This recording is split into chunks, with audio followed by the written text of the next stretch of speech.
COVID-19, and whether COVID-19 will indeed accelerate trends that we're seeing in this industry, or is it just a blip on the monitor and we will go back to business as normal in a couple of months? This is one of the questions that we will seek to grapple with, and we've got a great collection of minds to talk about this topic for the next 90 minutes or so. I'm going to direct you to have a look at their speaker profiles on the conference website, so that you can see the context and the accolades of the people that will be on this panel. Just to give everybody a sense of how we're going to structure this panel, I'm going to give each panelist an opportunity to provide some introductory remarks for about 5 to 10 minutes, and perhaps with a follow-up question or two from me. And then we will open it up for a broader discussion amongst the panelists. And I do encourage you as the audience to send through questions throughout the panel. I will be monitoring the chat, and I will bring those questions to the panelists. And you can also indicate to whom you would like to direct your question, or I will do that on your behalf. So without further ado, I would like to turn to our first panelist, Andrew Grant from Carbon Tracker, who's going to set the global context for us on this important topic. Over to you, Andrew. Thanks very much, Lucy. Hello, everyone. Very good to be here talking to you all today. Yeah, so as mentioned, I'm going to do a bit of global scene setting. I'm thinking about the implications of climate change and the limits of our physical system, what that means for the oil and gas industry. But particularly thinking about things as in terms of what that means for the supply side of fossil fuels.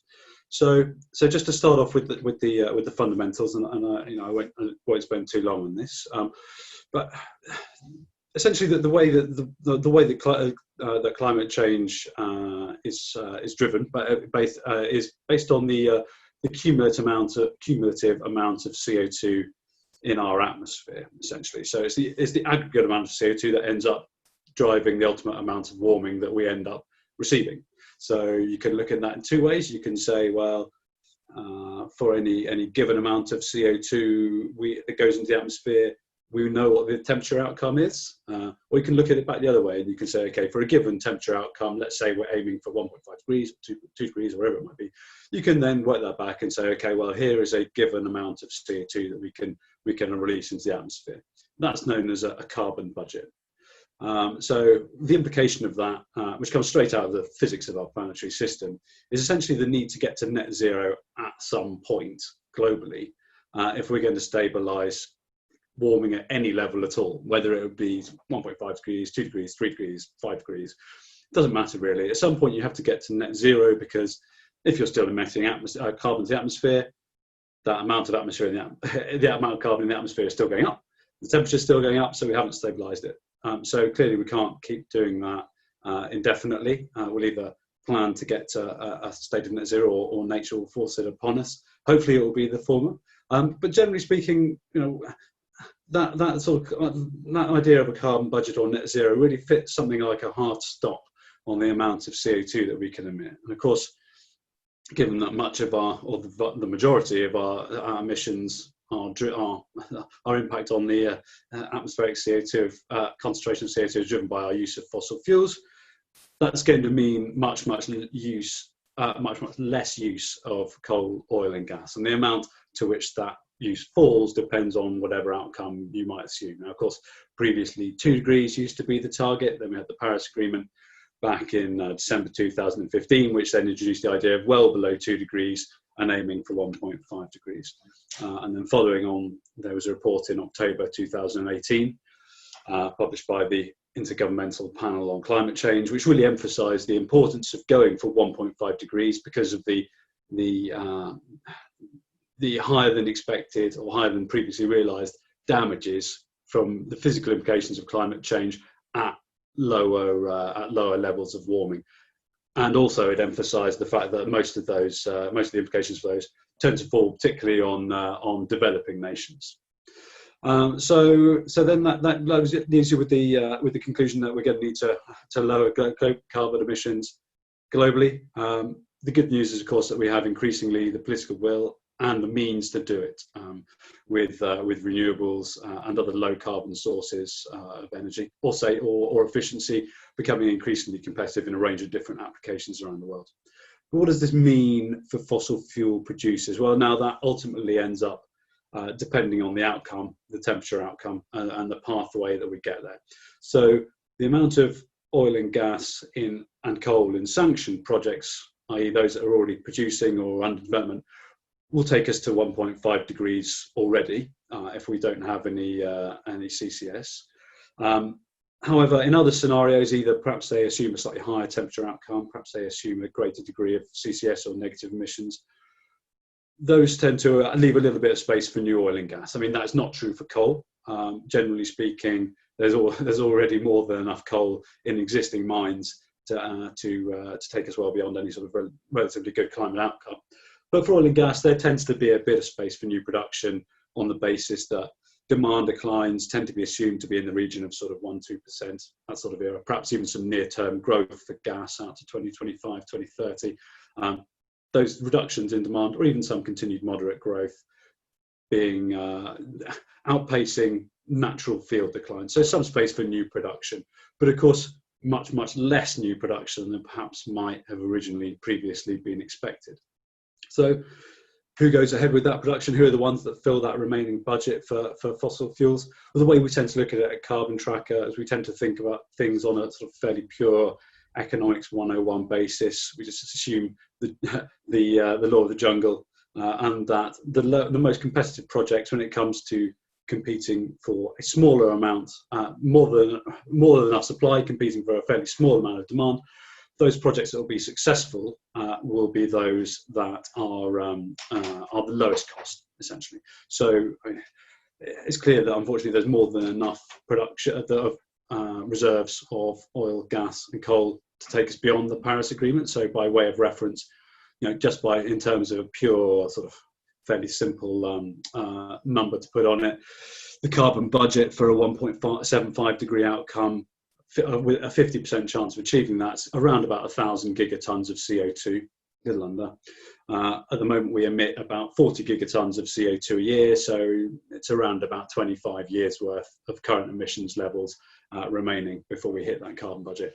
In terms of the proved reserves available to us, just based on BP statistics, at current rates of production, oil and gas would last about 50 years each, proved reserves alone, and coal over 130 years. So clearly there's more than, unfortunately, more than enough fossil fuels available to us to take us past those climate limits. However, the production which fits into that is open to debate, and as mentioned, we kind of take a least cost approach to trying to fill that. So at a very high level, if you assume a 1.7 degree, about a 1.6 degree world, for example, we estimate that there's about 2 trillion less capital investments than in a sort of business as usual world. And that by the proxies I'm using for these are the IEA scenarios, the International Energy Agency scenarios. So their central new policy scenario ends up in about 2.7 degrees of warming, that sort of order by 2100, and probably still rising. A 1.6 degree outcome is about 2 trillion less in terms of capital, or a reduction of about a third. So that's the kind of high level picture for oil and gas this is. But however, because a lot of CapEx has already been sanctioned and is therefore relatively, you could almost view it as sort of locked in and unlikely to be cancelled, the risk is really predominantly with new projects and new oil projects in particular. As mentioned, gas often is assumed to continue growing in demand. So in terms of new oil production, we see the new oil capex, I should say, we see about 80% less than a business as usual world going ahead in a 1.6 degree world, about 60% less in a 1.7 or 1.8 degree world, that sort of order. Now, the high cost projects tend to include things like the obvious high cost themes like oil sands in Canada, for example, but also conventional developments, and of course things like a theme of deep water has a real range of different project costs depending on where you might be in the world. Some projects might remain attractive even under those conditions of much lower demand, others less so. So drilling that bit down then, I suppose, to what it means in terms of future developments, and I'll make a few points on this and I'll wrap up.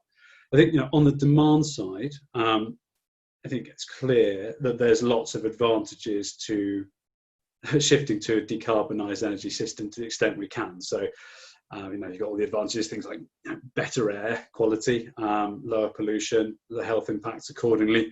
Also, the fact that 80% of the world's population lives in countries that are net importers of fossil fuels. So, there's a big advantage in terms of the terms of trade for the vast majority of countries around the world. However, when we look at international climate agreements, and the Paris Agreement is a good example of this, but going back previously as well, these are very, very focused on the demand side. They don't actually tend to mention fossil fuels at all. So while the Paris Agreement process, the whole nationally determined contribution process, may then build in equity for developing nations, build in more of an opportunity for nations that are industrializing to continue growing or reducing their CO2 emissions at a much lower rate than already developed nations, they don't mention at all where the supply of those fossil fuels comes from. So at the moment it looks very much like, rather than issues of equity coming into the supply, they're focused mainly on the demand, and the remaining space for fossil fuels will be largely determined by the market. So the issue isn't at all, sort of slicing and dicing or looking top down who gets to produce what. But rather that it might be that certain economies who are hoping that they might be able to develop endowments of fossil fuels as a means of industrializing, as a means of increasing GDP per capita and living standards for their populace, will find that certainly those markets might be much harder to sell into, presuming that a lower demand for these fossil fuels is going to mean lower pricing and lower demand. So it may be the case certainly that assets will be left undeveloped, not because of a particular agreement, but just purely because they end up being uneconomic. And this, of course, applies to all Africa, to all countries, not just sub-Saharan Africa. But it certainly has a particular pertinence, I think, for those developing nations. And again, outside Africa, you think of others, for example, Guyana, etc., where you have developing nations endowed with resources of fossil fuels that, of course, they've seen other countries go ahead and develop and might be hoping to do very much the same. So again, that issue might be something that simply doesn't end up ultimately arising, or not to the extent hoped for. So I think this potentially has very big implications for government budgets. May force a bit of a rethink, unfortunately, in terms of plans to industrialize along that basis. And certainly I think really points to the need for a more of a low carbon, more examples of a low carbon development pathway being available for such countries that are endowed with reserves of fossil fuels. I think clearly the advantages of renewables in the power sector and so on are becoming ever clearer. But at the moment, the real examples of countries that have with endowments of fossil fuel resources have been to develop those fossil fuel resources rather than to find a pathway that is along a more low carbon route. So a big question for the international community on that one, I think. I'll wrap up there and pass back to Lucy. Thanks very much, Andrew, for giving that context and the particular reference to hydrocarbon-rich countries, sort of in Africa. The fact that if you are looking to develop a nascent hydrocarbon industry as a kind of leapfrog to development, it looks like the bar to entry is going to become a lot higher increasingly. You spoke a lot about a kind of moment in where we finally do have the political will to come together in terms of climate change. Where is the role for business in this? Because obviously there has to be a nexus in terms of the government and the framework that is put in place within these countries, but then you obviously have the interests of multinational companies and financiers as well. And what is their role in the climate change process, particularly with the various agendas that are in play? Absolutely. Well, I think we're in a situation where we're going to need to unfortunately pull all the levers that are available to us. We get asked frequently, okay, so what drives a benign warming outcome? Is it due to policy changes? Is it due to changes in technology? I mean, the answer is that it's all of the above and other things as well, things like changing consumer preference and so on and so forth. I think really that in truth that's a bit of a slightly false dichotomy, because the two of those things go together, and having a more stable policy environment and a more stable and transparent policy framework and governance framework ends up tending to lead to lower costs, and particularly lower capital costs, and greater ability for multinationals to find attractive risk-adjusted returns for their projects. So I think I won't go on at great length, but that's one slice of the cake in terms of developers' potential projects. But then, of course, I think the financial community has a very, very large part to play as well in potentially driving those outcomes. And I'll leave that question dangling in the air for when Paul and Romain come on to the topic later on. Thank you, Andrew. That's a great segue to Romain's comments, who is going to look focus a little bit more on our shifting global context and what changes this energy transition are going to bring. Over to you, Romain. Thank you, Lucy, and good afternoon all. We're assisting at a massive shift at global level in terms of climate-related issues, energy transition. Now, often it's a bit of a one-size-fits-all approach, and which often ignore the complex local context. And I think Andrew has mentioned it. The African continent is having a vast untapped resources.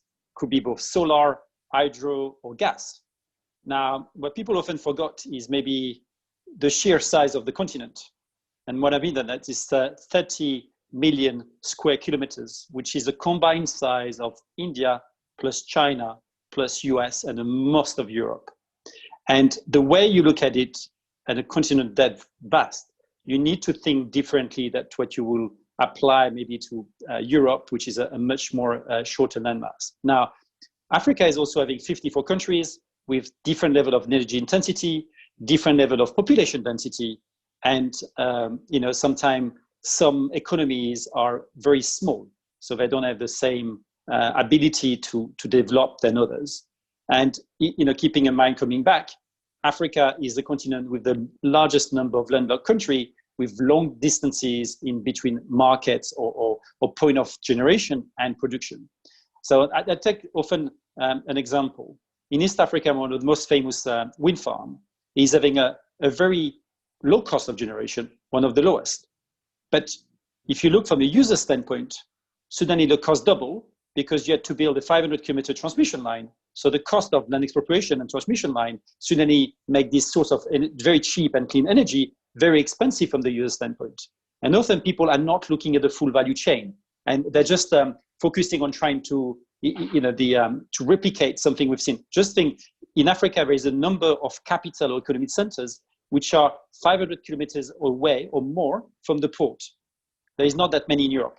So I think just think from the way you're going to generate or the way you are going to transport goods, fuel, others need to impact that. So what it means is, everyone talk shift from fossil fuel to clean energy, but the energy transition is entail major change to the energy system as a whole.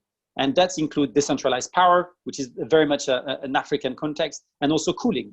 Now, I thought I'd just illustrate like 4 key themes that we see. The first one is there is still a need on the continent. Currently, if you look the number of kilowatt consumed per inhabitant, we will rank at the lowest region in the world. So there is a need to build new capacity, and there's a need for cheap and efficient baseload power. Gas fit very well this equation, especially in a continent we got very large reserve, just Algeria, Egypt, Mozambique, Paul will come back on that, Nigeria. And at the same time, this is coupled with a growing urbanization. Just think, there is more than 50 cities in Africa with more than 1 million people. So you need something to address the electricity need of a very concentrated pool of population. So I think gas has a role to play in terms of transition. And also keeping in mind, not all the economies in terms of energy intensity are equal. South Africa, from that standpoint, is having much heavy industries, much energy angry kind of industries that you will see, for example, in Nigeria. Now, the second piece of the equation is why there is, I think, especially in West Africa, these large conurbation which are on the coast. There is also a huge amount of the population which are in a low density areas and often with a very low energy intensity. So they need basically power to charge a mobile, maybe a few lights, and if they're lucky, a TV. And clearly, you cannot address this need in the same way that you will address, a city of 10 or even 30 million people. So what we've seen is a very dynamic and driven sectors on the decentralized side, where we've seen the same time CNI, which stands for commercial industrials. We're seeing solar home systems. We're seeing mini grids, all bringing this different position. And this came as the result of a number of countries, most of the time with a lot of funding, having spent a lot of money on transmission line, but the people forgot two things: the land distance, but also that what is the user need in terms of power, in terms of kilowatt. And what we've seen currently is in most of the countries, transmission costs representing around a third of the value chain. In Europe, or in the US, it's much less than 10%. So just illustrated the cost of the system. The third piece is more around energy efficiency and cooling. What we're seeing is, we got a project in Mali. I was in Bamako, and one of the top Pan-African bank did build a very nice glass building, brand new, as headquarters in Mali, where temperature are soaring about 40 to 50 degrees during the summer. This is completely inefficient. Most of the time, a temperature isolation is non-existent. So we're seeing is a lot of energy is being lost. And this is created because you got a distortion coming out of cheap power. Now, so you need to address two things. One is the fuel consumption you need to generate power more efficiently. But the other side is you need to reduce power consumption, LED lighting, more efficient cooling. Now, we invested in few CNI business, and one of them is called Starsight. Is the market leader in Nigeria with around 300 sites which built around 20 megawatts. And if you look, when they look at, so they mostly service banks, including Standard Bank, and also petrol station. So they take the full energy system of the let's say branch, and they look at it from, look at the size of the diesel genset, try to make it more efficient, install solar panel on the rooftop to reduce the fuel consumption, but also the consumption on the cooling side. And what we see is, for example, just installing modern cooling systems reduce the consumption in itself by 20 to 30%. And the cooling system are working 24 hours a day, 7 days a week, because you need that for the IT systems. So, you need to address both part of the equation, the demand and the supply. Lastly, and I think that's something which is completely forgotten in the African context, is what I say clean cooking. There is 3 billion people on the continent who depend on solid fuel to cook, okay? Of them, 1 billion of them are using biomass, charcoal, wood, animal dung for cooking, okay? So not only this is dangerous, there's a lot of accident, but also from a health, just think the fume that has from the CO2 emission, the pollution, the deforestation, it's a massive negative impact. And, we've seen easy solution, LPG. But I think people are not thinking that, they just think that if they bring power to this population, which are most often in very rural areas, they will solve. But look, bringing power is not good. The guy is not going to change his stove just to buy electrical appliances. So what we're seeing currently is a lot of people are thinking over that we're seeing LPG smart meters, we're seeing pay-as-you-go business, which are coming to the equation. But again, this is maybe India is having something similar, but I don't think there is that many parts of the world where we still, in terms of cooking, we're still using that many resources on a very negative way. Now, I was just, Paul may talk later about shifting from gas or LPG conversion. And we spend a lot of time on the themes across different continents, different part of the continent. And, we see on one hand the case for thermal power, especially gas driven. And the need is driven by threefold. One, balancing the grid. Two, acting as backup powers, especially in country where you got hydro, because often hydro is seasonal or depending on the rainfalls, as a number of countries have experienced, but also you need this power, this cheap power for industrial development. Now, if you want to convert to gas, I think the challenges to that are often underestimated. And the first one is, currently on the power side, this value chain is unsustainable. What does it mean? The tariffs are not cost reflective. So the ability to put more cost in the system is reduced, okay? The utilities are bleeding. The second piece is, you've built your power plant and you've sunk a lot of cost in building the supply chain to it. The economic case to replacing it, to add another, I think is very challenging. Now, if I assume now that you got a fully amortized thermal power plant, maybe HFO, and I look at the conversion, the business case for conversion either to LNG or LPG, I think is not as clear cut as we've seen with the different reduction in the price environment. Now, you need also to add other factors. To make all this thing viable, you need to create something with scales in gas demand from an aggregate standpoint. And we see the scale number around 400 megawatt. Just think there's 20 countries in Africa. We got currently agreed in capacity of less than 100. So again, they may not have scales. To build if you shift to gas, you will need to build the full supply chain and infrastructure required.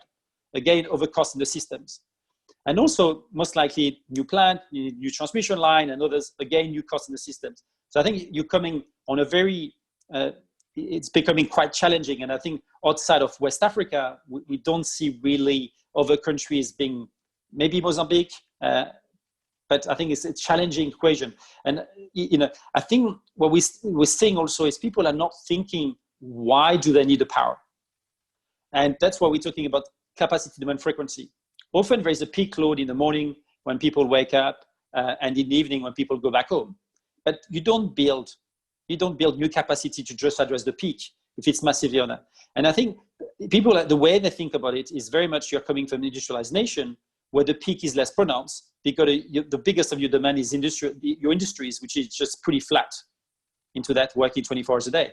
And I think that they don't come with that. And we've seen a lot of countries which are thinking about new thermal generation, where in fact storage seems to be a much more efficient way, in fact, addressing the peak load. But I think that's what we'll discuss a few things. So I think just usually the issue is people are trying to look at very macro, rather to understand, because it takes too much time to understand the needs and the demand of 54 countries. And I think that's currently what the detriment is. But I will stop there, Lucy. And thanks very much, Romain. So a couple of questions coming through from the audience. Thanks very much. I'm going to shape them as I can into the conversation. One of the questions that did come up, and I'm going to direct it to you, Romain, in light of some of your comments, is the whole question about which is the more key driver? Is it the demand side or the supply side? And in the context of the comments that you've made, you were talking about effectively government planning of centralized energy systems and how there is a trend towards decentralization, but that may not necessarily be the case in our context as yet. Because you were talking very much about the high costs of transmission and of distribution within African countries, but that is still the way that energy systems are being planned. Do you think that there is consumer power to drive an energy transition within the context of African countries? Or do you still very much think that this is a set of policy decisions that have to be made in light of the new technologies that are coming into play and in light of understanding the more micro contexts that you've just laid out? So I think I would say, to respond to your first part of the question, I think a more demand-driven model is required. I think it's an evolution. I think we've seen some countries at the forefront of it. I would name two, Rwanda and Kenya, and I think we'll say add Togo, and I think they've become conscious that you got different needs and the need to be serviced differently.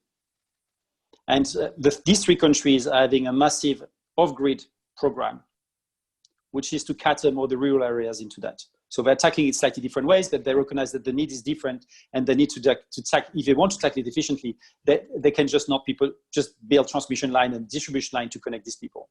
So I think we're seeing more this demand conscious, and I think the private sector has been quite key in driving innovation into that. Now, you're coming across two things. One, an incumbent state-owned utility, which I think is more resistant to changes because it's been a source of patronage or sometime just employment, and it's very difficult to put into that. But also, I think people have not necessarily awakened that the master planning. I think there's still a notion that the master planning is a static element. Well, you can see, just think technology innovation. It's a very dynamic and a very fast-changing environment. If you just think that most of the African cities, just look at the number of urbanization, the landscape has changed completely. I don't think any urban planners or planners at all or economists has foreseen such increase in population and how to cater for that. So I think that you need to foresee a bit where it is, but there is tool nowadays, and I think there's a technology. So I think the first approach is we're still in an environment where I'll say maybe half of the country do not have a master planning, or the master planning is something which was copied from the 1960s. I mean, any large hydro project, and I think most of them are dated and being conceived in the 60s or 70s latest. And I think right now, just when you had the famous cost of transmission, and most likely your large hydro project is going to be very far away from your population center, unless you got an anchor tenant, a large energy intensive industry. I think it's going to be a pretty challenging economic equation. Thanks very much, Romain. And now let's turn to our last but not least panelist, Paul, who's going to look a little bit more at some of the more technical issues and go a little bit deeper into some of the technologies that are present on the continent. Take it away, Paul. Thank you, Lucy. Hoping the volume's okay. I'm sure you'll tell me if it's not. I'll try and complement what Andrew and Romain have said by talking a bit about really fuel switching in the African hydrocarbons environment and the role it plays, the role of development, and then also financeability. What's come through clearly to us in the last few years is that in contribution of the targets that Andrew mentions, the issue of fuel switching is crucial. So around the world, coal to gas switching is ongoing. You have gas for gas replacement through the decline of indigenous gas. And Africa's really playing its role in those types of opportunities. Senegal and Mauritania are good examples of this, but perhaps the best example is really the example of Mozambique, where over the last 3 years so far, 2 projects have taken FID, and our assessment over the next 12 years to come is that an additional 74 million tonnes of LNG may enter production. Where does that go in the world, and what's its climate contribution? Where it goes in the world is really coal to gas switching in some of the larger markets, China being a good example, India being a good future example, and also markets such as Korea, which are going to increase their gas at the expense of coal. What we're also seeing as the next phase is really the new markets, maritime being a good example. Around about 8% of the world's oil goes into the shipping industry. About 25% of new ships are already being fueled by LNG. That in turn is going to increase the demand for LNG, which obviously increases the opportunity for countries like Mozambique. And then within Africa, we're going to start to see coal to gas switching as well. It has long been predicted in South Africa. The likelihood over the next 2 to 3 years and beyond is that South Africa will finally get its first gas-fired power transactions. And over time, we envisage the Eskom fleet, all 40 gigawatts of it, is likely to be complemented and time replaced by a mix of gas-fired power and renewables. The second element of switching is really diesel HFO switching, the replacement of peaking power. And this is where small-scale LNG in the African environment comes in. Romain talked very well about the African geographical challenges. Africa, of course, is a massive place. Romain mentioned that well, and it has a whole bunch of coastal cities which rely on peaking power and HFO. Just to pick any number of them randomly, you have Mombasa, you have Port Elizabeth, you have Cape Town, you have Walvis Bay, and this is just in the Southern and East Africa region. With technological developments, especially small-scale LNG, FSRUs, FSUs, the growth of African production in LNG nodes, such as Senegal, Mauritania, is absolutely going to make small-scale LNG competitive within the African environment and replace and supplant HFO and diesel, which, as we all know, have far greater emissions. There's also a third point, which is often overlooked, but is a little bit random on fuel switching, which is the same geographical point that Roman talked about, even allows oil product for oil product switching. Bizarre though it is in many parts of the world that the notion exists, but somewhere like the Uganda refinery can make absolute change from a climate change perspective.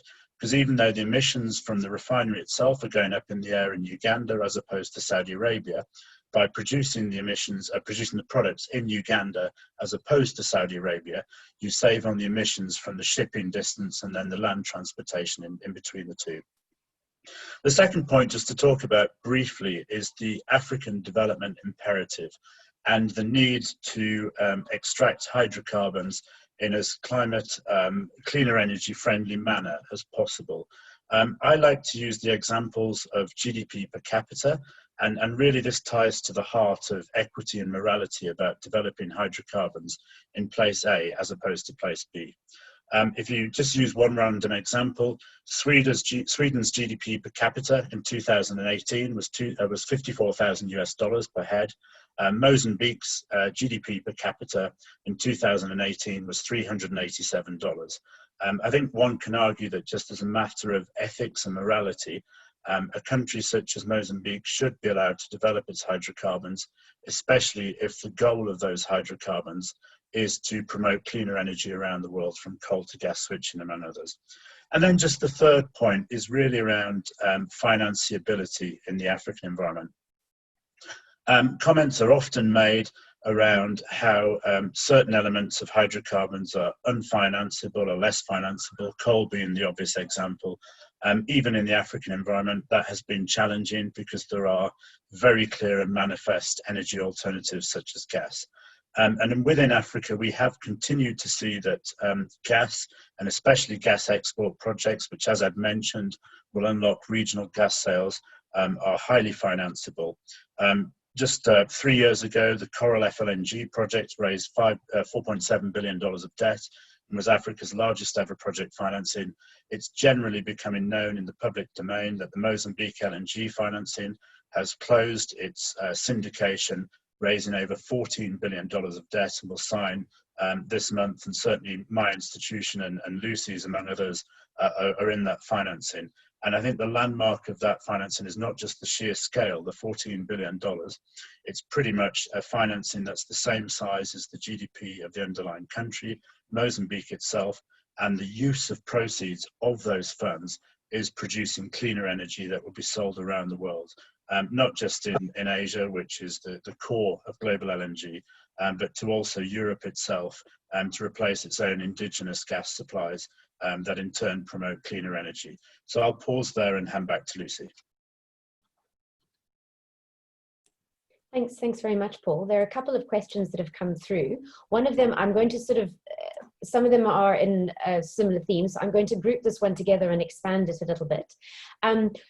Andrew touched on it earlier, and given the participation in sort of in the Mozambique LNG deal that you've just mentioned, can you elaborate a little bit on the role of financiers specifically in terms of the energy transition, particularly in terms of corporate policies that we put in place or may not put in place, in terms of how we consider the financeability of certain transactions and the criteria along which we assess it, and not just in terms of bankability? Yeah, absolutely, Lucy. I mean, for pretty much the best part of 20 years, there's been a global set of rules called the Equator Principles, which essentially every financial institution of substance on planet Earth is part of, be it export credit agency, be it commercial bank, be it insurance policies. Insurance companies.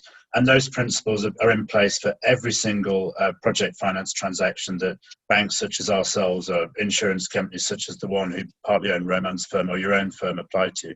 And the projects that we're talking about and we were very happy to finance are absolutely in compliance with those principles, which are of global relevance and global standards. So pretty much all financiers these days take part in those principles, and we're delighted to do so. Lucy, if I may just, I think I will say, in fact, just add to Paul that, in fact, I will say that Africa standards are above the global standard just because of the nature on the financing side, the role of the development finance institution, but also on the equity, I think we see more stringent standard that where we've seen in other part of the world, where maybe local banks have played a greater role in financing the asset or the infrastructure. Thanks very much, Roman. That's a very good point. I'm going to sort of start the ball rolling in terms of questions that are coming through. And this is interestingly one that we were talking about just before the panel went live. I'm going to firstly direct the question at Andrew, just in terms of the more macro picture that it paints. A question came through from one of the participants. Is 2020 just an extreme cyclical event or an acceleration of the energy transition? So view my comments from when I opened the panel. Is this just a blip on the horizon, or is it truly causing us to gather pace in terms of the direction in which we're going? I'm going to start the conversation with Andrew, but I'm very keen to hear some dissenting views. Okay, so I think there are several angles to this. I suppose one point, the first point I would make is that my colleague at a point that my colleague at Carbon Track at Kingsmill Bond, who's on energy strategist, makes a lot, which is that it's a simple mathematical one essentially, which is that if you assume that fossil fuel demand energy demand continues to grow at about 1.5% a year globally, that sort of order, you assume that nuclear and hydro, sort of slow growing renewables, grow at their continuing rate, and you assume that solar and wind could go at 15 or 20%, which again is a similar sort of compound rate that where they were going. You just using those assumptions, you find that fossil fuel demand peaks at some stage in the 2020s. Now, clearly, it's not quite as simple as that, but it certainly illustrates the power of compound maths. Even though you have those new technologies starting from a fairly small base, the fact that the growth is so much quicker than the slower growing technologies, it means that very, very quickly they take up all the incremental growth in global energy demand, meaning that essentially fossil fuels as a whole have peaked. And it looks like coal has peaked back in what was it, a couple of years ago. In any case, so that thinking is kind of gives the impression that, or is indicative of the rate at which the energy transition is changing. Anyway, if you take that as context, and then you think, okay, well, we've had this big reduction in demand in the first part of this year. Some of that probably bounced back quickly. Some of it maybe bounced back slowly. Overall, that means that it takes 4 or 5 years, for example, for total fossil fuel demand to get back to where it was. Assuming that the investment in renewables has held up, then that means that it will be by that point the fossil fuel demand will be sort of peaking or arriving in a place where it would be very different dynamic to where it would have been at this sort of level, at the level we have today. In other words, the future demand would be much, much lower than it would have been if we just kept moving on from our current trajectory. I think on the face of it, so that I think that's one high level view. Pulling back a little bit, I think there are really a huge amount of uncertainties about this. So, I mean, on the face of it, you might think, well, due to the big reduction in demand, we've seen oil prices collapse. We've seen gas, spot LNG is below $2 at the moment. Coal prices have gone down. That you think that probably makes it, on all other things being equal, cheaper fuel means more competitive. So lower cost oil means more competitive than electric vehicles, for example, which might slow down the growth of electric vehicles. However, I do think there are a lot of other factors that potentially push in the other way, and which we don't necessarily know how they're going to work out just yet. So, for example, you could imagine that certain people in the investment community, for those who are already thinking about the financial risks of what happens in the energy transition for fossil fuels, this sort of volatility really focuses minds on the risks. And you could imagine, for example, a structurally higher cost of capital going forward, because of course this is a sector, as Paul mentioned, that already kind of had some challenges thinking about the on the financing side. You could also imagine structural changes to oil demand growth going forward. So in a lot of scenarios, the two main pillars really of oil demand growth were assumed to be growth in the use of petrochemicals and growth in aviation. But of course, as new remote ways of working take off, perhaps that growth in aviation never quite materializes in the way that it was once expected. You could also imagine companies that have weaker balance sheets or less profitable having less lobbying power, for example. However, I really think a very large part of this is going to come down to the way that governments respond to this environment. Certainly in Europe, it seems to be quite a certain degree of resilience in the way that governments want to approach this transition and try and take the silver lining out of it as an opportunity to accelerate the low carbon accelerate the development of those low carbon energy industries that we're going to need throughout the transition. Of course, that's not necessarily going to be the case all over the world at different rates and different paces. But I think the fact that we are seeing these announcements from certainly the European governments is a reassuring one. But really, I think there's really a very high degree of uncertainty about this, and I think probably only end up knowing for sure when we're looking in the rearview mirror. Thanks very much, Andrew. There's another question that came through that's linked to this, but sort of focused on a more regional perspective for Romain specifically. Middle East and North African countries have been hit by a double shock, COVID-19 and then the oil price collapse, and I think that could be said for several other regions, quite frankly. What are your views? The participant isn't specific on what kind of views he'd like you to elaborate on, but do you have any thoughts on how this is going to play out, I suppose, in terms of energy mix, in terms of government policy, in terms of strategic direction? You can take the question in whichever direction you'd like. It's a complicated one. I was thinking, just going through my North African countries, I'm not sure that when a double shock, I will assess, a lot of them have seen the oil prices and the tourism industry going down the drain as a big shock, at least for Tunisia and Morocco. I think we're coming something we mentioned earlier in terms of what has been the approach in terms of good governance. And I think if you take North Africa, we're seeing definitely the impact of good governance. If we take especially a country like Morocco and Egypt, which have put in place a program both in terms of economic diversification, but also in terms of diversification in terms of the source of energy. So Morocco was, for example, historically an importer of both coal and gas, had a very successful renewable program, both wind and solar, which have massively diversified the economy, much more robust. So in that sense, they will be suffering short terms from the tourism industry and the economic slowdown in Europe, which is one of the main trading partners. But the lower oil prices has been very good for the economy in Morocco in that sense. Egypt as a bit more mixed. The gas, at least at one stage, Egypt was an exporter, then came back an importer of energy, and then coming back an exporter. Not necessarily the greatest time just to come to enter the LNG export market. But we've seen, Ben, one of the most successful projects on the solar side, which have reduced the cost.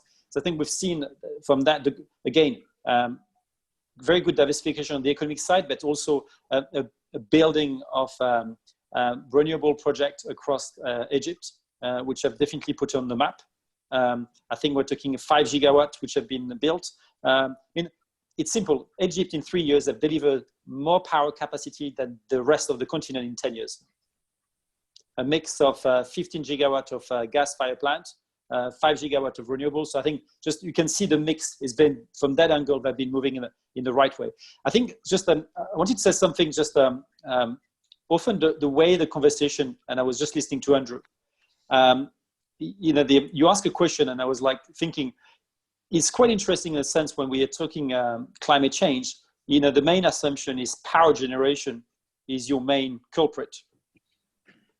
And, I think if you were more responsible farming, I think it will definitely change the equation. And the second piece is transport is the big user that no one wants to talk about. So, I was writing, scribbled 3 things. Home working. So if all of the coal are flying less, definitely make an impact on carbon footprint. I did put onshoring, which is both, but also I think generally just if I don't know at least I've seen a lot of initiative where being flowers or being vegetables, meat, where people have realized that the supply chain, the globalization standpoint went a bit too far, and there is a bit of a need just to make more robust and shorter supply chain. That is going to make a massive impact in terms of CO2 emission. And I think maybe overall there was an overreaction where we were a bit in a bubble where both in air travel, I mean, how many airlines, just people building capacity, or just the office space. Just look in London or WeWork. At one stage, there's been something was disconnecting to the fundamental, and we are seeing an overall adjustment. And because of the pain going through the systems, people are going to be more mindful in the way they deploy their dollars in every respect. And I think that it may rationalize a lot of the craziness we've seen over the last 5 to 7 years.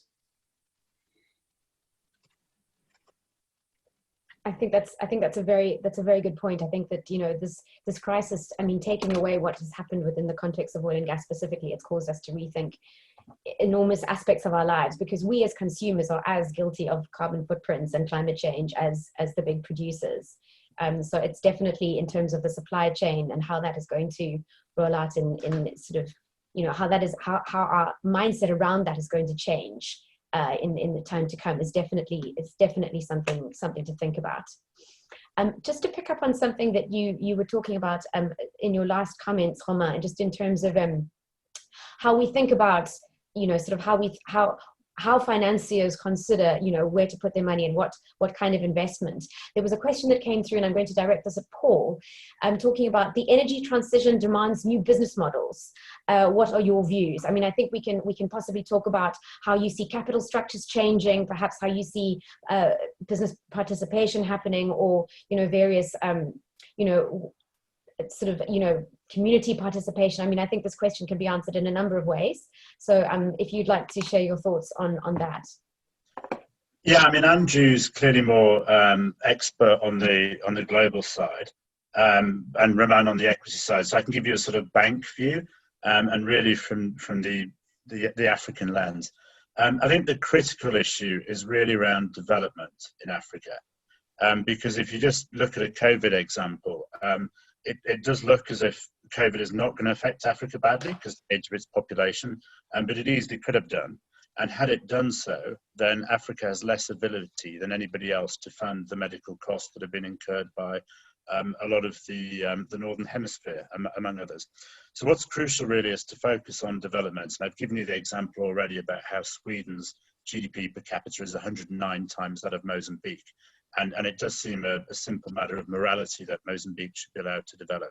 That being said, we can't ignore the energy transition, nor should we. And there are inherent opportunities given Africa's growing population, and Romain's referred to a few of them already. So I think a few of the points I would make is really to look at the combination that a number of countries have looked at very effectively over the last few years and see how you can put them in an African bucket. My favorite example is the integration of gas and renewables. Been done really effectively, Spain, South Australia, just to pick a couple. That can be done very, very easily down Africa's coast. Anybody with a port and small-scale LNG can do that, and ultimately you're going to pretty much take out the demand for HFO and diesel from the power sector very quickly. That is one easy option that could be done. Romain also mentioned the sheer lack of easy access to cooking fuels, or just dangerous access to cooking fuels across millions of people in Africa, which also ties to a real issue about gender inequality. So instead of kerosene, charcoal and the likes, moving to LPG as a minimum, and then gas, and obviously renewables is really a good sort of way to go. If we get to what I call the banker points, pay-as-you-go has been briefly mentioned. Generally speaking, there's the opportunity for more pay-as-you-go businesses in the power sector and the utility sector. I'm a huge fan of it, of Africa learning from the telecoms model, which has been an unqualified success. Bypassing the fixed line phone, going straight to mobile, that's really well known in Africa. and moving to sort of pay as you go on the power side seems very possible. And then also transportation, so the Uber model is an increasing number of African cities. Obviously, they've gone quiet from COVID the last 3 months. I actually got my first Uber for 3 months just this very week. But without any shadow of a doubt, that has got a good opportunity to pick up in African cities and obviously reduce emissions. So that would be my sort of contribution, and I'm sure there are more. Lucy, if I may, I think, just Paul raised two very good point. I think often there is people look at Africa as like they were coming after or be backwards, but Africa has been leading innovation in terms of decentralized power. The pay-as-you-go, even the e-money, e-wallet was created in Kenya before it was used in Europe or Asia, and I think these technology, in a sense, have reduced the cost of the system, give people access to things they didn't have before, but also have done so at a very efficient carbon footprint. And if you just look, we invested into B-Box with Solom Systems. In a bit more, let's say 2 years, we've providing power to 1.6 million people. And that should, over the next 18 months, reach 2.5. So I think the scale is going fast. And again, this is pure solar, very CO2, and now people are trying to put the famous cooking onto that. Now, the other thing is, which I think where there is greater scope, and often people forgot, but if you look transport in Africa, most of the transport is to carry the fuel, liquid to the landlocked countries. I can tell you that it's much cheaper to transport electron than it is to transport diesel, heavy fuel oil, or gas. Now, for that, you need to have regional power system which works, so people working together. And I think that there is an opportunity, but currently has not been unlocked in the same sense that Europe or the US have created a manner to map out efficiently into that. So the South African power pool, every country wants to be having an oversupply, but at one stage it may be better to try to optimize the resources across the region than every country trying to cut off of their own peak. But I will stop there. Thank you. I mean, I think what both you, Paul, and Homa have highlighted is that effectively the innovation that has stemmed from an inability to trust a centralized source, be it for power, be it for transport, be it for telecommunications, has actually led to modularized innovation, which has really almost leapfrogged where we tend to be going. We live now in a shared resource economy where rather than owning your own car, you will take an Uber. And informal versions of Uber have actually existed without the app on the continent for a very long time. And so it's just this adaptation to the digital world that is actually putting the continent in really good stead. And it's really interesting to see how those kinds of innovations will emerge going forward, and increasingly in the energy space with the ability to have decentralized energy forms, as Homa was talking about. I think let's go back to, we're getting a nice range of questions coming through from the audience. I'm going to go back to Andrew on this one, because this is a specific one for you, talking again, moving back to the energy transition. What does Andrew think about the carbon capture storage as a solution for fossil companies to invest in, which can help to decarbonize and help the world meet the Paris targets? So this is more of a kind of sort of incumbent industrial question, I suppose. Yeah, thanks. It's a good question. So I think the thing about carbon capture and storage, or CCS, probably we're going to need some.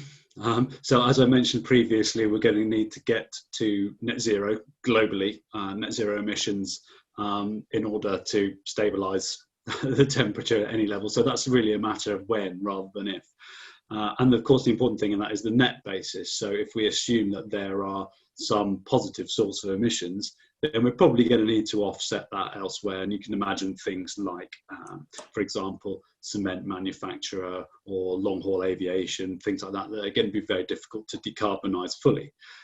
So there probably going to need to be a space for some CCS going forward. The challenges with CCS, as always, tend to be relating to the economics and to the scalability of it. And of course, it's not suitable for all applications. So transport's been mentioned a few times. But the truth is that most climate scenarios assume some CCS, often combined with bioenergy, BECCS, BCCS.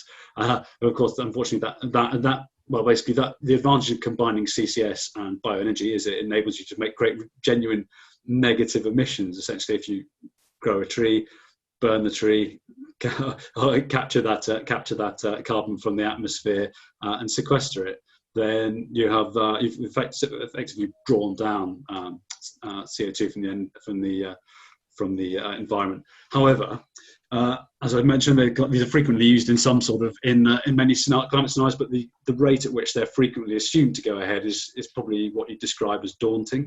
So if we think about a couple of the International Energy Agency scenarios, if we assume that a standard CCS plant captures about 1 million tonnes a year, that's about the size of the Sleipner plant in Norway.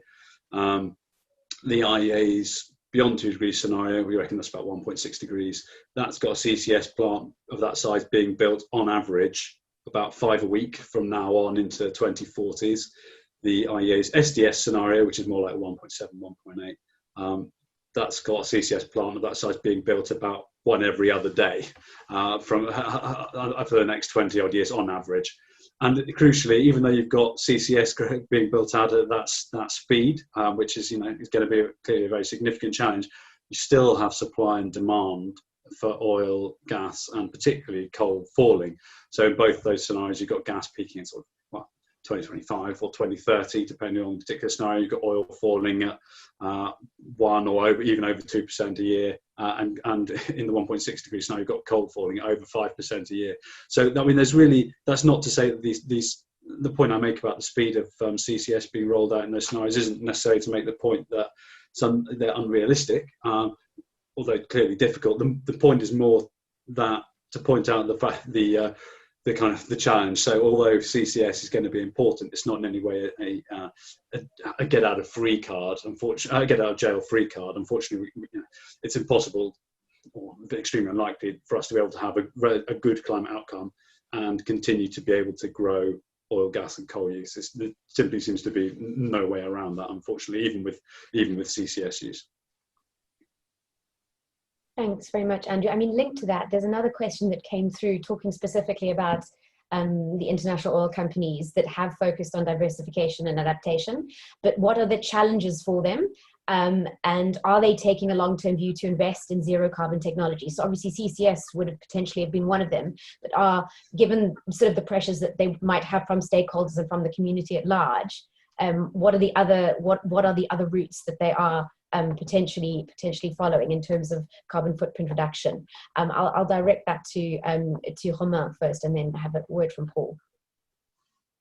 Well, I think we've seen the Total, BP, Shell massively invested into renewables to try to compensate on the other side solar, wind. So that's where we see most of the activity. I don't think we've seen that many investing in carbon captures into that. And I think they're trying to map out their strength. We've not seen yet that many of them thinking of energy efficiencies, as some of them could reduce their footprint further without necessarily changing the nature of the operation. So I think I would say the big majors, I think some have made good progress. Surprisingly, I think we've not seen as much progress on the miners, which are having a significant footprint. So I think that's maybe an industry where there's more work to be done than focus on the oil and gas major. Well, would you like to add anything? Yeah, absolutely. This has been an enormous growth area over the last couple of years. The IOCs, and especially the European IOCs, are unabashedly becoming energy companies where the ratio of gas to oil will overtake oil in a period of time. And increasingly, pretty much all of them have announced energy targets. Total, Equinor, BP, Shell, among others. And just today, I believe Eni said they're going to pretty much divide themselves into 2 different companies internally to look at these things. Just to sort of an additional point, which hasn't been mentioned yet, but is pretty relevant for Africa, is the role of national oil companies. So clearly the energy mix of national oil companies is going to change going forward. In line with their partners, they're going to become more gassy, less oily. And I would also envisage that the same trends we're talking about, where, for example, Total or Shell sets up a new energy division, will also apply to the likes of Sonangol and NNPC in time as well. So there's no doubt it's a global trend, and Africa will be part of it. I'd like to just add a point on that, on the question of, well, I suppose the related issues of IOCs both building out low carbon technologies and also the fact that they're all setting emissions targets. I think again, crucial to go back to the sort of the core of the energy transition and achieving our international climate commitments is going to be the need to make emissions fall in absolute terms. Now, the way that most of the oil and gas or the international oil and gas companies have set themselves targets tend to be more in terms of intensity. So they're not saying we'll reduce our emissions by however many hundred tons of CO2, generally speaking. It tends to be we'll reduce the intensity of our energy output in terms of CO2 per joule. So the impact of that is essentially that if you add renewable capacity or other low carbon capacity, you can lower your intensity in the way they framed it while actually maintaining your absolute emissions at a flat level or even increasing it as long as you add renewables at a quicker rate than you are increasing your oil and gas production. And of course that's why the companies tend to set these emissions in those terms, is because they do still plan to grow their oil and gas operations, and in particular, many of the private oil and gas companies plan to grow their oil and gas operations at a rate faster than even BAU demand growth of 1.5% a year, let alone the reductions required to meet climate goals. So I think the oil and gas companies find themselves stuck in a bit of a sort of between two competing tensions. They want to be seen as part of the solution. They want to be seen as resilient in a low carbon economy, but they still want to be able to continue operating their oil and gas businesses, aiming for growth as they always have done. And that then still, of course, leaves open the risk of investing in projects that ultimately don't end up making economic sense or being stranded. And I think a good example of this, for example, is if you look at the remuneration structures of some of these policies, some of these companies. So, for example, Shell, who've been seen as one of the leaders in this space, have set themselves a target to lower their intensity of production by 65% by 2050. But the CEO, Ben van Beurden, still has 25% of his annual bonus related to growing volumes of oil and gas production. So I think certainly, it's good clearly that oil and gas companies are setting themselves emissions targets. I think trying to lower your emissions is certainly probably just part of being a good corporate citizen, and having those deep pockets of pools of capital that can pay for renewables and further the energy transition is certainly clearly a good development over the last couple of years. But important to maintain an eye on what's going on with the fossil fuel arm as well, because the other part of the equation is, as well as producing more in terms of low carbon power, we're also going to need to lower the amount of fossil fuels that we use. Thanks very much, Andrew. There've actually been quite a lot of questions coming through on storage particularly. So maybe not just CCS, but on other ways of energy storage. And I suppose this perhaps speaks to some of the disadvantages of certain renewables, but how the capability to store energy might actually assist in the way that we answer the energy question. Romain, I don't know if you have any further ideas on that? No, as I mentioned, storage is coming slowly to the market. Slowly, why? Because I think most of the country on the continent at this point in time don't have enough energy or power supply.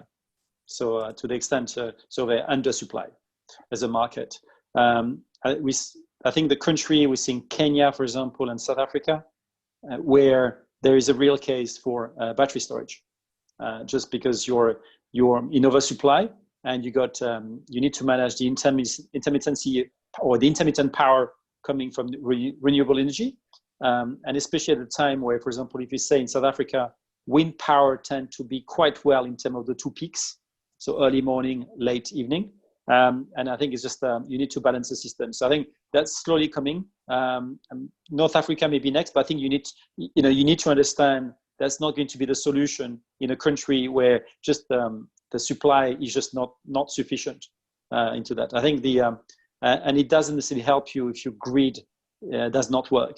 And what we're seeing is that I think we're still at a point in time where I would say a good third of the country have a dysfunctional grid where you don't have a reliable power coming of that. Now, this is on grid storage. Clearly, if you take both on all the decentralized power solution, storage has already played a role for a number of years and is going to play a greater role forward. And if you take the simple things, telecom mast in rural areas, maybe 10 years ago, it was purely diesel genset. What we've seen is massive program to hybridize them. So diesel genset plus solar PV, and depending on the need for backup, they may use storage or battery just to complement that. But the battery in this scenario is more like a short-term to provide short-term power, so maybe one hour, not necessarily days. Solar systems, again, role of batteries has been crucial in developing the industry. Thanks very much. Paul, a question for you. This one is more about the view that European countries generally are driving the oil and gas decarbonization agenda, and you've made it a central point in some of your arguments, the imperative for African countries' right to development, or be this perhaps through the utilization and the exploitation of hydrocarbon resources.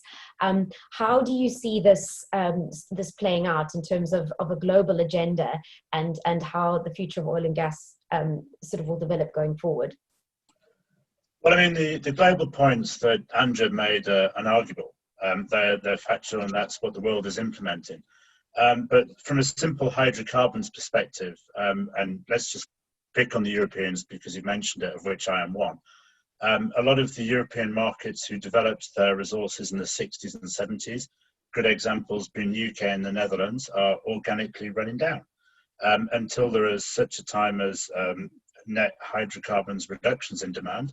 The depletion of existing fields does need to be met. Where is it going to come from? Is it going to come from geopolitically unstable markets who have challenges around human rights, and we can all name individual examples, or is it going to come from markets who will develop their resources to world-class standards, as Roman has correctly identified, which are being financed in the modern world? And those underlying markets have development imperatives where GDP per capita, to pick an example, is a fraction of the European markets. So I think it's really an issue of sort of morality and fairness to argue that if the African markets can develop their resources in a way that's world-class and as environmentally friendly as possible with those resources at the appropriate time, then it's only fair for them to be allowed to do so. And of course, the judge and jury on that is whether third parties, be it equity or debt, will actually fund them, including the pension funds. I think it's, just to follow on from Paul's comment, I think it's really important not to view it as, them not being allowed as such to develop these projects. I don't think that there is any anyone's going to say you can't do this. I think the issue is that there's no mechanism for making that allocation. So the point won't be are they allowed to do it. The point will be, is there a market for it? It's purely going to be a case of economics. Now, it turns out to be that everyone thinks that they are the ones that should be filling the space. So, for example, in Norway, they point to the fact that a lot of their electricity is from hydro, so which gives them low operational emissions. In Canada, they point to their good human rights record. In the Middle East, it's it's about the low costs. In the UK, even though as Paul said, our production has been declining since the 90s. An argument is still made for the fact that they're a kind of smaller, more modular production with fairly short payback and pre-existing infrastructure. So I think I think we can all agree that certainly in terms of a morality case, we all want everyone to come up the up the ladder in terms of life, in terms of lifestyle, and GDP per capita, or whichever other measure of wealth you want. But at the moment, there's no mechanism for that happening, and it's purely down to sort of the dog eat dog world of whose projects will be competitive when it comes to satisfying that smaller slice of demand. But when sometimes I listen, I just wonder, sometimes when I hear people, I think they're living a bit in a cuckoo land. Look, if you take, for example, the continent, it's, I think, the primary market for diesel genset. Clearly, an easy win would be just to remove this diesel genset. Doesn't matter any modern power generation system you choose to put will be much better than all these power genset. It's an easy win. But people are so focused on their side that they don't see a very simple, easy way to make a win. Like one of the European DFI has been a 40 megawatt power plant outside of Ouagadougou. The guy didn't check the grid. They can dispatch half of the plant only. Plus at the time where, if you look, the demand you can see in power in the Sahel is highly related to the season. Because if you try to sleep when it's 50 degrees outside, I can tell you that's going to be a bit challenging. So you just need at one stage just to think about very simple things. And unfortunately, the building code is not that great, so it's going to be, but very simple things. And too many things, sometimes there is no common sense. Absolutely none. And I think there's too many people which should maybe stop just doing Googling or just arriving or doing things remotely if at like 10,000 kilometers and just pay a local visit. The clean cooking Paul and I have been bashing around, it's so obvious. But people so insist to give them electrical plates and an espresso machine, but they're never going to use it. So it's just a complete waste of money. Yeah, I've seen 100% agree. I've seen in the comments a couple of questions. We've had one about CCS previously, another one about the difficulty of decarbonising entirely with current technologies. There are so many quick wins that we can make right now, and then who knows what the state of technology is going to be in 10 years or 20 years. So, I think there are the end game problems, and then there's a lot that we can do with what we have at our fingertips right now. And then perhaps by the time we dealt with those, maybe we have the technologies to deal with those end game problems as well. Absolutely, and I think it speaks again of of indigenous innovation. We were talking earlier about some of the greatest game changers that have actually made a difference were inceptioned on the continent itself, and that's because there was immersion and a proper understanding of the context into which it would be applied, and that seems to be a key theme in terms of what works and what doesn't. I'm going to turn to you again, Andrew. There was a question. I think this speaks again to the physics. The pure maths and the physics that you were talking about in your opening comments. A complete transition towards renewable sources by 2050 will be incomplete looking at the current energy technologies. What are your views? So sorry, I slightly jumped the gun on this with my previous comments. I saw it out of the corner of my eye. I think the key word there is current energy technologies. Clearly there are things that are challenging, but there are some things that are well within our reach now, and then beyond that we'll get the hang of other things. So electric vehicles are getting closer, electric two-wheelers are getting increasingly possible, increasingly attractive, and then beyond that, electric trucks, slightly harder, but we have a route to that, and those are becoming ever closer to commerciality, electric buses and so on and so forth. So I don't think we can just view it through today's lens. If I think clearly, as mentioned, we can go a very long way with what we have. Sure, probably can't go all of the way. Or even think all sorts of technologies like hydrogen, etc., which again are clearly going to be a very big part of the picture, but challenging for commerciality at the moment. We just don't know what the picture's going to look like in 10 or 20 years time. So let's press ahead with what we've got, and then any positives we can take now at the rate of, if we can slow the rate of warming immediately, then great. And then maybe when we get to that last 20% or something that is increasingly challenging difficult to deal with, hopefully by the time we get there to the point that those are the incremental changes we need to make, that we'll have the solutions a bit closer to our fingertips. Lucy, you're on mute. Thank you. Sorry. Thanks. And then to that point on that Andrew was talking about current technologies, there was a question that came through on blue and green hydrogen and the energy transition. I don't know if anyone wants to sort of to venture a comment on that. So the energy value chain is already kind of broken, and I'm not sure that anyone at this point in time on the continent can afford hydrogen fuel energy at this point in time. I mean, just I think that's an interesting question. For example, it's a bit when some countries want to build nuclear power, I say you can barely maintain your very easy thermal power plant. I'm not going to give you nuclear. I'm not going to give you hydrogen. You do not have the capacity to maintain it. Just keep it simple. Just make sure it's appropriate for what it is. And some of the climate, and if you are in a country where you have no coast, why are you going to move your hydrogen? Do you need a port? All the ports currently in Africa, 95% of them are inside the city. Do you want to build nitrogen import terminals inside this port, inside the city? I don't think from health and safety you will be able to build it. So I think just that's maybe in 20 years or 30 years, but not at this point in time. Morocco may be the exception. Thanks very much, Romain. Paul, a question for you. There was a specific question on the outlook of Nigeria's gas and LNG industry, sort of given the current context and the trends we're seeing developing. Nigeria is not my primary market. Oops, right? Am I on? No. Nigeria is not my primary market, but it has had a great success over the last few months with the expansion of Train 7 of the LNG project.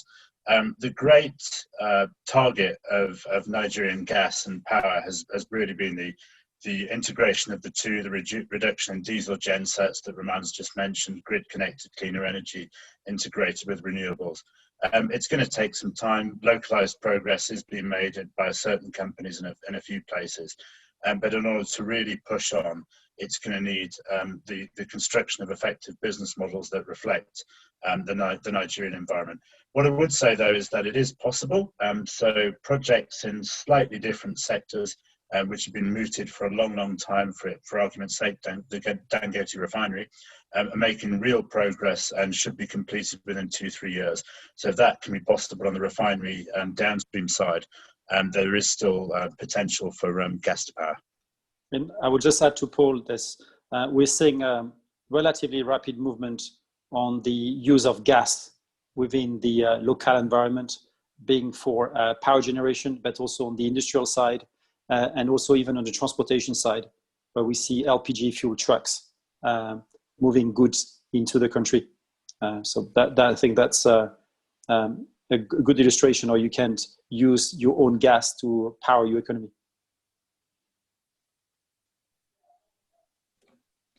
Fantastic. I think there's one aspect that we haven't actually touched on in the context of this conversation is carbon pricing and carbon prices in the energy transition. So the question that came through saying, what about African countries, including South Africa? Are they looking at carbon pricing in the context of the energy transition? Paul, I don't know if you want to answer that. Yeah, so South Africa does have a scheme in place for carbon pricing, has been announced, has been deferred, along with a number of challenging policy decisions the world faces after the COVID challenge. It may not come through in its full implications. What I would envisage, though, is irrespective of carbon pricing, you are likely to organically get a move to gas to power. We've mentioned some of the reasons why. You have regional supply nodes, Mozambique, Senegal, Mauritania being the obvious two. And then you have the technology that's coming through. Romain's implied it in Nigeria. You also just have to look at one of our standard bank presentations to see small-scale LNG, FSRUs, FSUs, LNG trucks, containerized LNG, pretty much anything that's smaller than a big ship.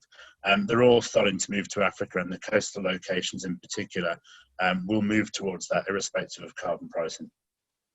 So maybe just to tackle it differently, because carbon pricing at this point in time, if you just think a lot of countries are having fuel subsidies, in different respects. So I think the first step of a proper carbon pricing in Africa would be the removal of these fuel subsidies, which are for various pieces. It's socially sensitive, but I think with the current fuel prices environment, we've seen more countries, including Nigeria, having a go at it. So I think that will be the first good step. I think carbon pricing is one of those things. I mean, an economist would tell you it's an absolute no-brainer, and the easiest way and most elegant way to tackle the externality of carbon. In reality, of course, it's politically very challenging, but there's a number of different attractive features, and particularly when you're thinking about things like development and stimulus plans in the space of, in the context of short-term shocks to demand. Because of course, the thing about a carbon price, when people use that carbon and incur that cost, it's not like that money goes away. You can then use it for useful things like supporting the less well off in society. And of course, the reality is that wealthier people, and particularly on a global scale, tend to be the people that use much more carbon than the. It tends to be a minority of people globally that use a very large proportion of that carbon. So by having carbon prices where you then recycle that money back into other more desirable development objectives, it actually can be a very equitable way to to tackle two issues, both the climate one and also development one. I think I'd like to make one more point on the gas issue, on the point around gas. Clearly, gas is a lower carbon fuel than coal. That's not in dispute, and the extent to which you drive incremental savings from making that switch, clearly a positive thing. And because of that, you tend to see a little bit of gas growth, even in most low carbon scenarios.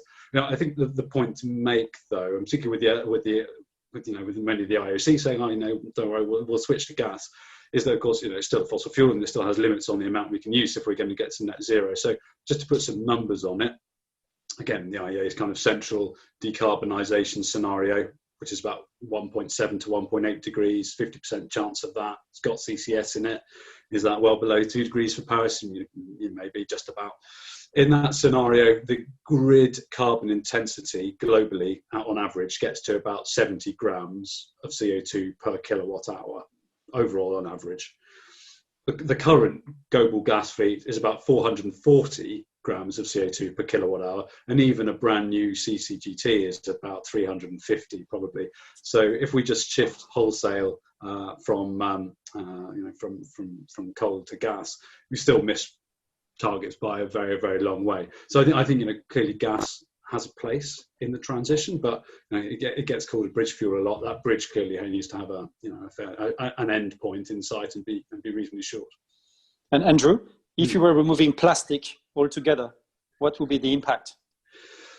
Removing plastic, well, don't forget plastic's only about 12% of global oil demand. So it's a relatively small part of the picture. Now, again, in most climate scenarios, petrochemicals is assumed to be a growth area. So in that scenario I was just talking about a minute ago, the IEA one, they have petrochemical demand being one of the two growth areas, along with aviation, ends up being about 20% of global oil demand in 2040. Of course, you still, against that backdrop, you still have falling oil demand overall. So I think the assumption is in most places that petrochemical demand growth will continue. I think actually there are probably risks to that now that people are increasingly becoming aware of the other environmental challenges related to plastic use, not just related to climate change.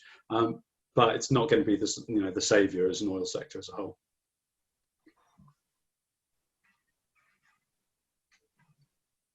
So we've actually come to the end of this panel.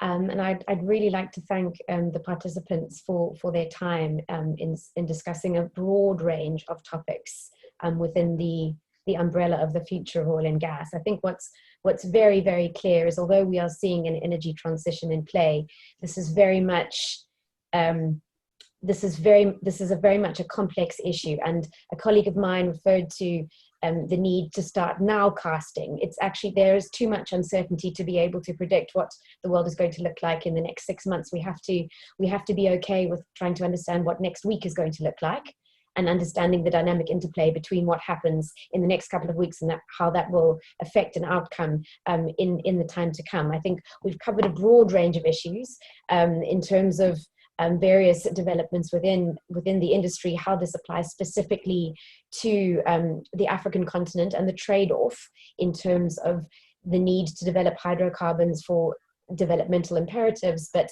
to, again, sort of fall within the increasing imperative to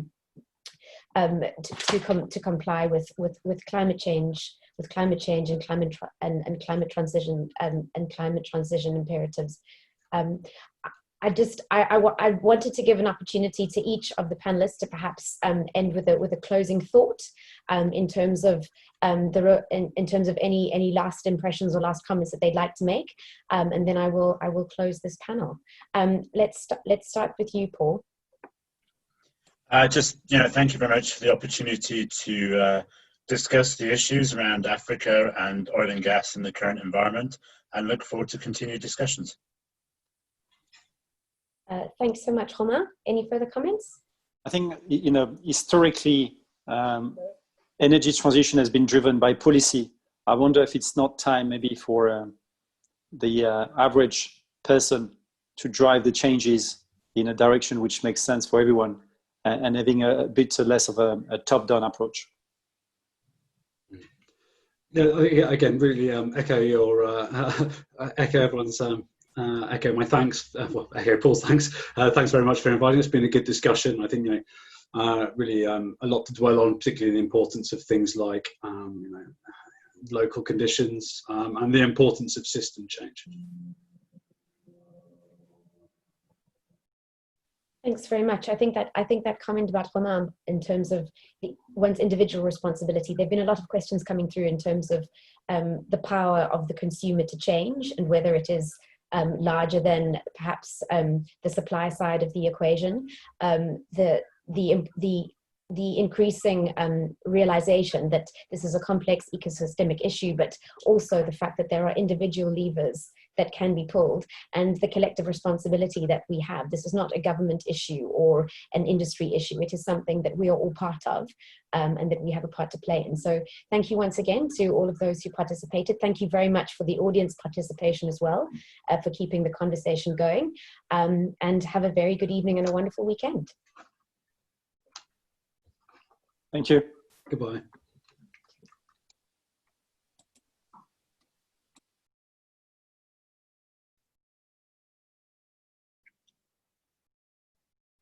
Guess we switch off then, no problem. Yeah, we've been removed from Facebook